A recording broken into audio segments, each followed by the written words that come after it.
Hello everyone. Today we will discuss about an apology for an poetry which is written by Philip Sidney. So let's begin. An apology for an poetry is a work of literary criticism by Elizabethan poet Philip Sidney, and it's known as Defense of Poesy. It was written in approximately 1580s and first published in 1595 after his death. So the core idea, it is generally believed that he was the least partly motivated Stephen Gozon, a former playwright who dedicated his attack on the English stage, the School of Abuse, to Sidney in 1579. But Sidney primarily addressed more generally objection of poetry such as those of Plato. In his essay, Sidney integrates a number of classical and Italian perspectives on fiction. The essence of his defense is that poetry, by coming the liveliness of history within the ethical focus of philosophy, is a more effective than either history or philosophy in recoursing its reader to Virutus. The work also offers important comments on Edmund Spenser and Elizabethan age, and he gives some of the argument from classical orientation. Friends, always we know that whenever we want to make argument or we want to win the some kind of debates, then what we do, we will go back and we will check our history, or we will look back on our past, then and then we get the answer. So Spencer, same way that he want to argue with that person, the playwright, as the name was mentioned, Stephen. So what he do, he goes back to in a classical time and came back with some of the argument, with some of the proof, that he proved that poetry is more authentic literature and it is always first in every art form that he has proved. So here in Apology for an Poetry, we will see the some of the argument or that some of the proof which is given by Sir Philip Sidney. First one, that was divine person or that creator. If we see in old ancient time, only two person get this name, that are creator. First one is a god, just because God create everything, and after that any one of the human being that get this word or that honor is poet. Why poet known as a creator? Just because they create on a sub world, or that they have their own personal world. That's why that poet are also known as creator, while that God has created the whole over the world, create this universe. That's why God known as creator. So same way that poet and God are equal. So that was the first illustration, or that first argument given by Sir Philip Sidney. And that the second one, that the second argument of that he want to give us, that a poetry is superior than history and philosophy. Why? That the reason he gives, that history is a creation of facts, that history gives only idea about philosophy, that history. But when you talk about the philosophy, that the philosophers who gives a biggest idea or the big moral concept of lives in a very lengthy way with the very bulky words. But if you came down on poetry, you will find both the combinations of fact also, some of the narration also, and then the philosophical aspect also you will find in the poetry.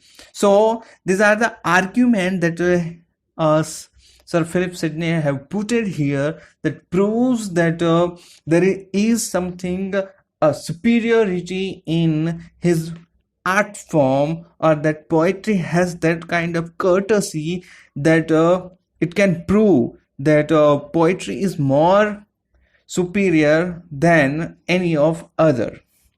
Then that one of the ancient poet Goyanva Peter Pagolins, the Latinian writer's name he mentioned that when he was a king, that at the time he was not good to appreciate poetry. But when he became a poet, then he realized the true value of a poetry, and he accept that the poetry is more valuable than any other thing. And after that, Sir Philip Sidney gives two more legendary people's name here. That first one is Plato, and second one was Herodotus. That the finest one, that the heralds, that who gives the whole idea of literature in prose form, that the poetic works. So that's why that the Sir Philip Sidney says that if some of the critics are writing in the poetry form, poetic narration, it means that there is a something goodness, or that the melodies are there in this format. That's why they are using. And after that, he come with the one of the Latin and Greek words that known as weights and poets. The weights known as features means that the people can see the feature, they're known as weights, and poets means creator, or that always it goes with the poets. A poetry is an art of imitation, as that Plato has say in his work that poetry is an imitation. What he imitate the all over the world, that he create the world, he imagined the world, and there is not a limitation, or there is no boundary, some kind of thing, so that we can say that that's why poetry has a good quality, or the vast range of topic to cover. While we see history, there is a limit. Why? Just there is only facts you will find. Philosophy, it's given only the lifelong lessons. But when you come down on the poetry, you will find that the range of a literature, or that the work of imitation is there more and more. The subject matter are more, the styles, the quantity, or the length is improved. So that's why. And after that, one of the more important thing that he talks, that Virgil and his work, the Aesop's fables are also written in poetic form.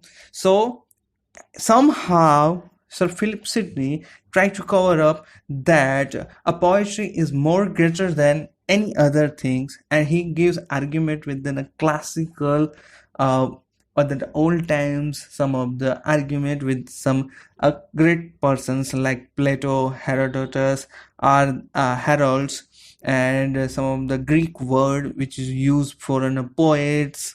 Then the comparison between history and philosophy, that is the way he defined. So we find that the how poetry is more powerful than any of the art. So here, by comparing with some of the subject and some of the fact, so friends, with both the way Sir Philip Sidney countering in this essay.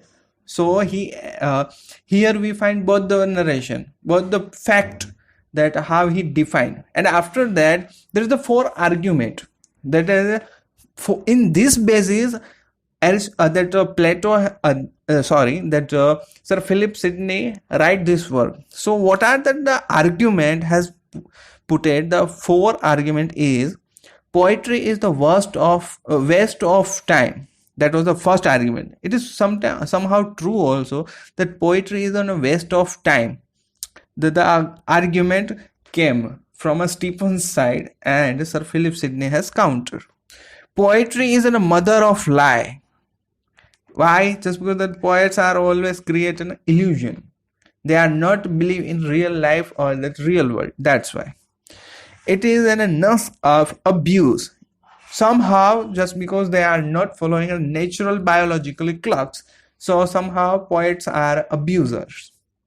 And the last one, that Plato had rightly banished the poets from his ideal world. That is also true, but half truth. This four argument or the four illustration came from Stephen's side, and in this work, like an apology of poetry, which is written by Sir Philip Sidney, he counters this four question is countered by fact and fictions both the way, with the argument of some of the writers, critics, and works, and some biblical reference. That's how he create this essay. So it is in the first essay and the first series of an English time, so that's why it's a very famous. So keep in mind that an apology for an poetry is the finest work written by Sir Philip Sidney, and I hope so, guys, that you guys are able to a little bit get an idea or touches on this